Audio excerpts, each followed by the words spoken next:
For more nightmares, check out darknessprevails.org/gamefly or click this card for a free month of game and movie rentals. You could be slaying demons in Neo or getting triggered on Overwatch.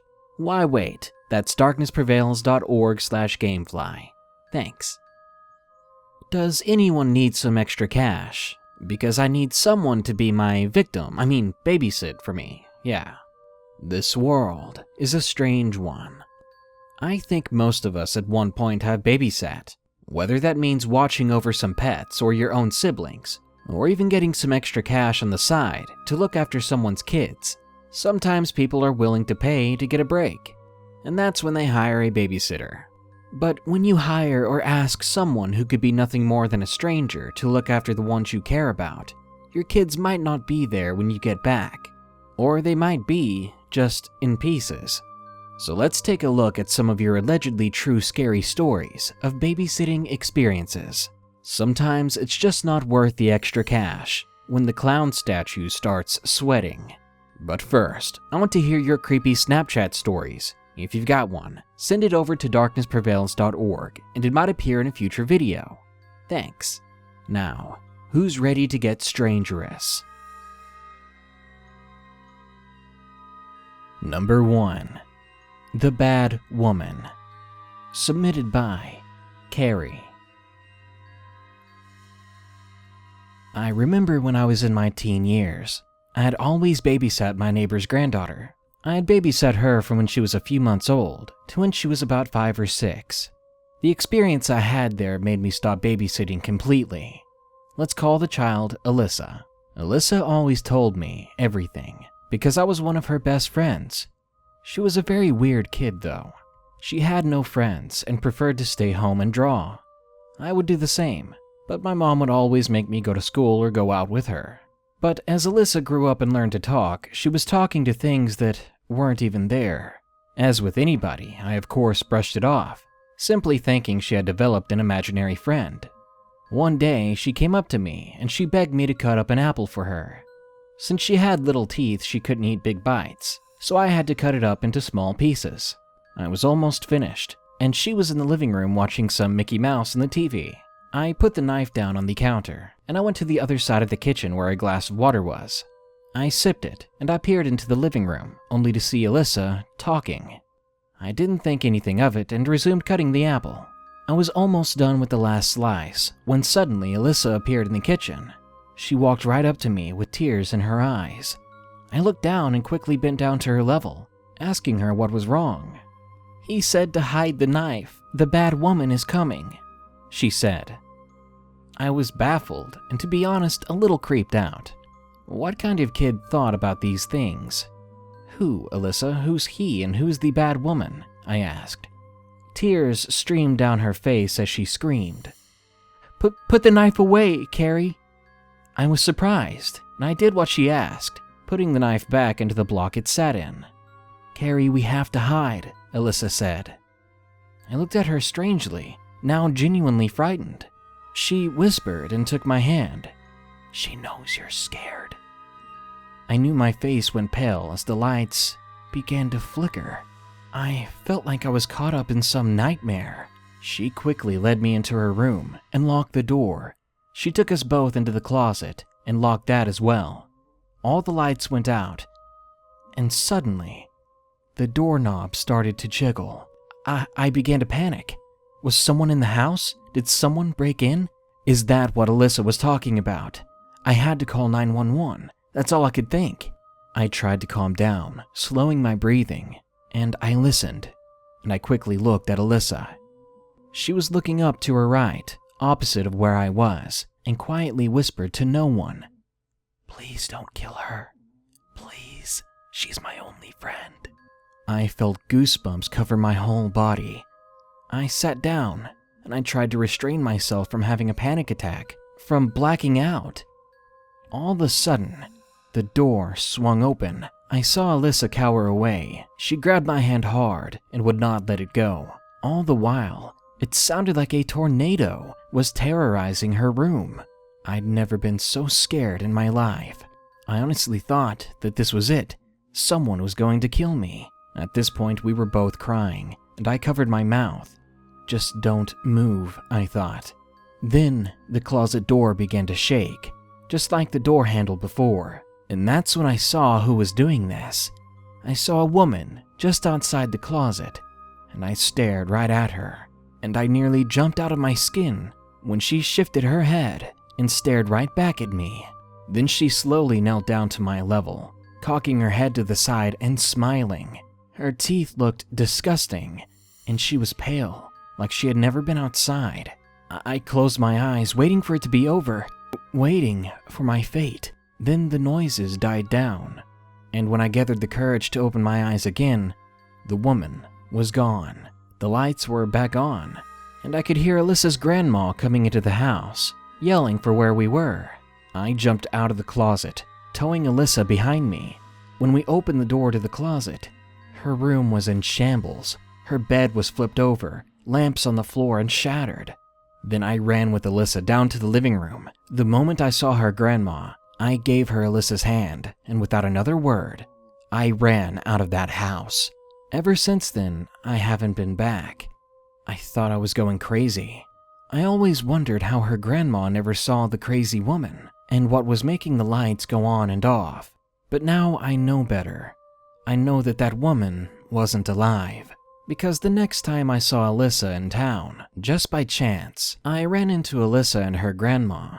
Alyssa looked depressed, and I can't say I blame her, because standing behind her, with her pale, bony hands on her shoulders, was the same woman that had cornered us in that closet that day. The thing is, no one acknowledged that she was there. Not to mention when we said our goodbyes, the woman was suddenly gone.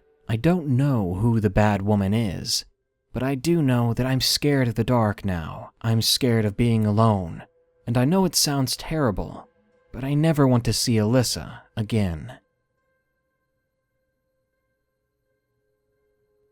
Number 2. Cardinals. Submitted by Chloe Creep.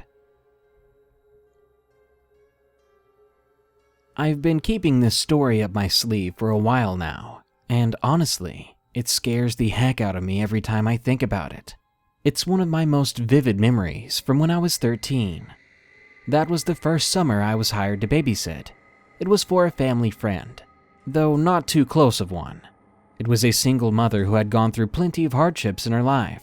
You see, her husband left her after she had 2 miscarriages, and she was almost dirt poor, only after successfully having a child. She began by hiring me randomly, calling me a day or so beforehand, and asking if I was free to work for 2 to 6 hours the next day. However, she soon got a very wealthy boyfriend, and everything changed. I was happy for her, of course. She did deserve something nice, but my pay shifted, meaning that even when I worked for way less time when she was low on cash, I still made more money. It sounded like a win-win for everybody. My new schedule involved me working for 3 days a week, sometimes more if they called me in for extra days. I would be there from 7 a.m. to 6 p.m. Now, because this was a blended family, sometimes I'd watch 4 kids or I'd just watch the one, when the other 3 were at their real mothers. This story happened on a day when I had just one. Now this kid, let's call him Mark. He was very strange. There had been previous experiences with him that I simply brushed off and tried to forget. Numerous times when I tucked him into bed at night, I got called to work late, and he would ask me who he heard talking while I was reading him a story. But it was just us. One night he actually told me that his little brother and sister came into the bed and slept with him. He was referring to his mother's miscarriages. Once he said he saw someone walking upstairs. It was all things like that, kind of disturbing in the moment, or it could simply be his imagination. This story, though, without a doubt in my mind, is true. I had just brought Mark home from his morning swim lesson, and he was swinging outside. Naturally, I was standing a little ways in front of him, far enough that he didn't kick me in the face. I was way too big for the swings myself, and I would have most likely broken it if I had. So standing or sitting on the ground and getting my pants all muddy were the only options.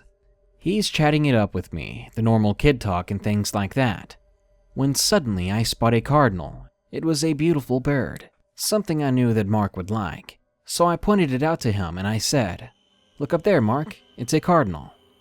The bird stood still and peaceful on the branch it was on, and Mark just rolled his eyes at me. Suddenly, I wished I didn't point it out at all. The conversation that followed will always haunt me. He said, "No, it's not, silly, that's my great-grandpa." That was a weird thing for him to say, so I tried to play along with his antics. "Oh, well, I like your great-grandpa's red feathers." "I do too," he replied, "but his heart isn't very good." "Really?" I frowned. "Well, that's bad, but I hope he gets better." He looked me in the eye and said this, "He didn't. He died." Mark looked down at the ground afterwards and sighed for a minute. By now, this kind of talk was normal between us, so I just jumped into babysitter mode. This kid was a Christian, so I normally pulled the, "Oh, well, I'm sorry. At least he's in heaven now, right?" The kid was quiet for a very long time, still staring at the ground for a bit, as the cardinal flew away. I waited for a moment, but right before I was going to ask if he was okay, Mark said, No, he's not. He said he's going to stay with me until I die, and then he's going to take me to heaven with him, and then we'll meet God. And my mommy will be sad, but then she'll get to come too, but she's a grown-up, so she won't need help getting there." I was thoroughly freaked out by what this kid was saying. Then he laughed and pointed behind me, saying, "Now he's right behind you." I was so chilled before this that I literally jumped and turned around. There was nothing there, and I insisted that we go inside after that. From that day on, the kid would occasionally talk to himself, saying he was talking to his grandpa, or he'd look outside. Once, even while it was pouring, he opened the door and walked out, coming back in to say his grandpa wanted to give him a hug, but he was out in the rain by himself. Now, normally I'd just pass this all off as a kid acting weird, but this isn't the end of the story. It gets better. Because one day his mother came home crying. When I tried to comfort the woman, she whimpered to me, "I'm so sorry, today's been hard. Today, I got a call that my grandpa died of a heart attack." Number 3. The Doppelganger Babysitter. Submitted by Leached. Pocket money. That's what I needed. I was 14 and did not have a job, and I was tired of being broke. I was so desperate to get a bit of extra cash to spend, mainly on junk food and other useless stuff, that I was even desperate enough to advertise as a babysitter. Confidently, I put posters all over my town. I advertised online. I did everything I could. Anything to maximize the odds. Weeks went by and there was nothing. I didn't get any job requests. However, I did finally get a phone call that went a little like this. "Hi, so you do babysitting?" "Yes," I replied. "Great," they said. $15 an hour, right?" I answered, "Yes, 15 an hour, but on weekends I charge 18. "Good, good," they said. "Would you be available on Thursday?" I was happy. I was finally getting a job offer. So I answered them, "Yes, Thursday would be all right. How long will you be gone, and about where is your house?" They replied that they'll be gone for about 3 hours, and they gave me their address. "Great, I'll come by on Thursday," I said. "Wait just a minute," they interrupted. Then the line went almost completely silent for about a whole minute. It was very awkward, and I thought that maybe they had hung up on me or something, when finally I heard a very monotone voice say, "Do you have any experience?" I didn't have any, and I was afraid to say no, but I worked up enough courage to say, "Well, not exactly, but I am responsible and I do know CPR." The line was awkwardly silent again, and she responded with, "Sure, that will be fine." She sounded confused, but I wasn't worried. I got the job and I could prove myself. I was just glad that I finally found something. When Thursday finally rolled around, I asked my mom to drive me to the house. Being only 14, I had to have my 16-year-old sister with me while I babysat. When we reached the house, I immediately climbed out. The house was beautiful and seemed very fancy. Obviously, the people that lived there were very rich. The lady introduced herself, and standing behind her was a little girl. It must have been her daughter. She introduced herself to me as Sophie. Apparently, Sophie was 6 years old, and she could speak a combination of German and Russian, but she barely knew any English. This made it very hard to communicate with her. The whole time we were there, my sister didn't bother trying to talk to the girl. I can't say I blame her. It was hard enough trying to talk to someone who didn't know any English. I was, however, determined, and I spent a lot of time that night with Sophie. Time passed very quickly, and by the time it was 8:30, she was already tucked away and fast asleep in her room. When 10 finally rolled around, her mom came home. I ran outside to greet her, but I was a little annoyed that she was 2 hours late. When I came outside, she was busy parking her car, and as I looked inside, I swear I saw Sophie in the back seat. This was confusing, because Sophie was supposed to be in bed. Sophie's mom saw the confusion on my face, and she asked me if I was alright. I just apologized to her and said, "I'm sorry, I thought Sophie was asleep." She looked at me funny, and then said something that sent chills down my spine. "I'm sorry, Sophie came with me to visit her dad. She wasn't here tonight. Remember, I asked you over to look after the house while I was gone." I was dumbfounded when I heard this, and I thought she may have been pranking me, so I forced a laugh, but she didn't even smile. This was no prank. On the car ride home, I asked my sister about it, and she just replied with, "Yeah, you were acting really weird at that house. I caught you talking to yourself a few times, but I didn't know what to say." What were you doing? I really don't know what happened that day. The little girl I talked to that night, it was the same little girl that was in the back seat of the car when the owner got home. So even if it was paranormal, how could it have been a ghost when that little girl was completely alive? I have no explanation for that night, and just thinking about it creeps me out to this day. I assume that whatever I was talking to that night was not Sophie, but something that made itself look like Sophie. Maybe it was lonely. Maybe it needed company. And there I was to take the bait. Number 4. Babysitting with a Friend. Submitted by Z.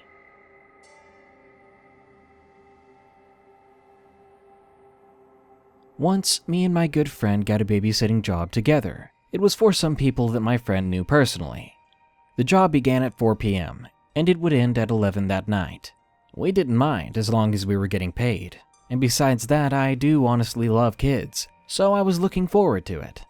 So later that night at around 7, I put one of the kids to bed. Then around 8, we got the 2 other kids to bed. When that was all and done with and it was just time to wait, I swear to God, we both heard the sound of gunshots nearby the house. Now, of course, we both thought it was fireworks or something. Maybe someone was setting them off when they shouldn't be. But now that I think back on it, those were definitely gunshots. Eventually, it was 9:30 and it was very dark outside, and we had calmed ourselves down from the gunshots. We were sitting on the couch talking about our classes at school, when all of a sudden, we heard static over the intercom the house had. There were 2 intercoms, one in the office and one in the basement. I'm not scared easily to this day, but my friend on the other hand was very paranoid and completely freaked out. I assumed that it was bad wiring or that the intercom was bugging out, but it kept doing this, going on and off for no reason, static then silence, for about 10 minutes, when suddenly, we heard a thumping noise coming from the basement. It sounded like an adult was walking downstairs. Now I was kinda creeped out, but my friend was almost panicking at this point. I decided to text the parents and ask if they knew what was going on. After 20 minutes of waiting for a response, the noise stops, only to be replaced by the sound of someone handling a plastic bag, like a Walmart bag. And finally the parents responded and said, "We don't have a clue, but we'll be home soon, so don't worry." That really pissed me off. I had the worst gut feeling that something bad was about to happen, but my first instinct was to protect the kids and my friend. But at about 10:30, it all stopped. It became silent again, and all I could think was, thank heavens, maybe it was nothing after all. Even still, I was very tempted to go down to the basement myself and figure out what was making that noise. My friend said don't go down there, that we should just wait it out until 11 and go home. So we did wait, and they ended up getting home a little bit late, but that was fine by me. I was just glad they were back. We got paid, and before the dad took us home, he went to the basement. He asked us if anyone had brought a plastic bag with us today. It wasn't me, and I know my friend didn't, Besides that, the only time we left the second floor was to put the kids to bed. And to put the icing on the cake, the back door was wide open. They were a little irritated by this, thinking that we had left it open the whole time. But I knew better. I was the one that was there that whole night. I know that door wasn't open. To this day, we don't know exactly what happened, but I've got a pretty good guess. Someone had broken in. They probably took some stuff from the basement, making a little bit too much noise in the process. I don't know if they knew we were there or not, but I don't think they did. Otherwise, they would have been more quiet. But if they did know we were there, who knows what could have happened to all of us. That was a very weird and creepy experience.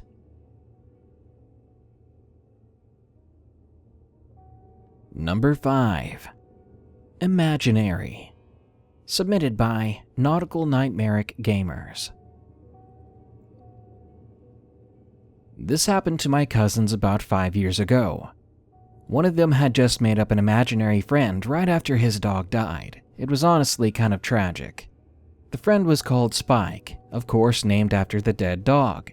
They thought nothing of it, since he was only 6. They assumed that it was normal for a kid to do that. Maybe that was his way of coping. His name was James, and my 2 other cousins were Stacy and Mike. And just to make sure you've got it right, the imaginary friend itself was a dog as well. After everyone discovered this, strange things happened. One night, Mike, who was 15, swore he heard rustling from downstairs. When he went down to see, there was no one there. But when he looked in the kitchen, the bottom cupboards were open and the chairs were knocked over.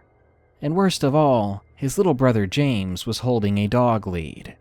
When Mike asked him about the mess, all James could say was, "Spike was a very bad boy." Mike woke up his parents, and once they were down, he went back to sleep, albeit a bit shaken. For the next couple of days, James wouldn't talk to anyone but this Spike. His parents began to get worried.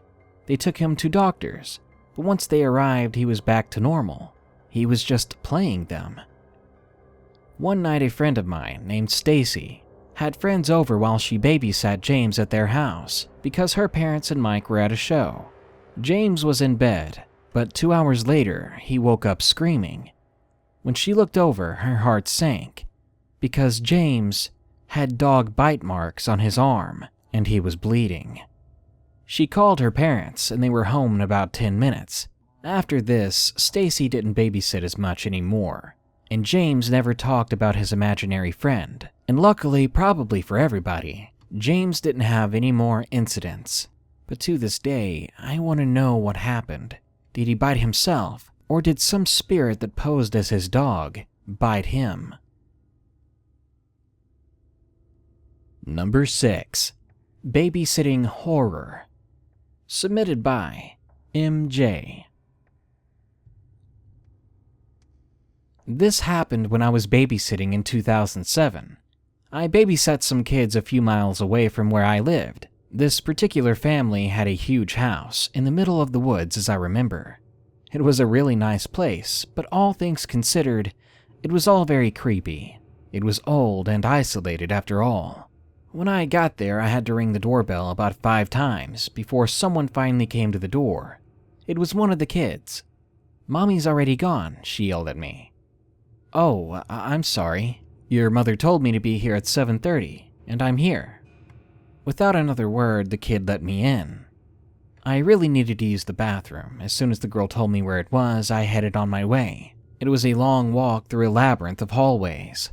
But after I got back from the restroom, I noticed something strange. The lights were all off. Then suddenly someone tugged at my arm, and I heard, "Shh." It was the kid, the girl, together with her brother, I think. She said to me in a whisper, "I heard another knock at the door. This time it was a man. He told me that he was the babysitter." I was instantly freaked out. Were they joking right now? Because I was scared. "What did you do?" I asked, a little bit too loud. And then I heard footsteps coming down the dark hallway. You didn't let him in, did you?" And the girl said no, that he let himself in. I searched my pockets for my phone, but I had left it in my jacket. And at this point, I believed them because I could see in their eyes that they were holding back tears. "Listen," I said, "do you have a phone with you?" "No," the boy whispered, "but there's one in the room next to us." I slowly opened that door, and I walked as fast as I could through the room, searching for the phone. I found one and I called 911. I told them everything, and the police soon arrived. I heard footsteps slowly getting faster. I got the kids and ran them to the kitchen. I grabbed a knife, and with the kids with me, I hid in one of the rooms and locked the door. Soon the police had arrived, and they found the man still there, and he did have a gun in his pocket. They arrested him, and apparently all he did was take a few things from the house. But he could have done worse, especially if we made the wrong choices, if we let ourselves get found. This is by far the most bizarre and creepy experience I've ever had, considering I had gotten there to babysit, and I had not been there for maybe 5 minutes before all of this went down. It all just happened too fast, but I'm glad that it was over as fast as it happened.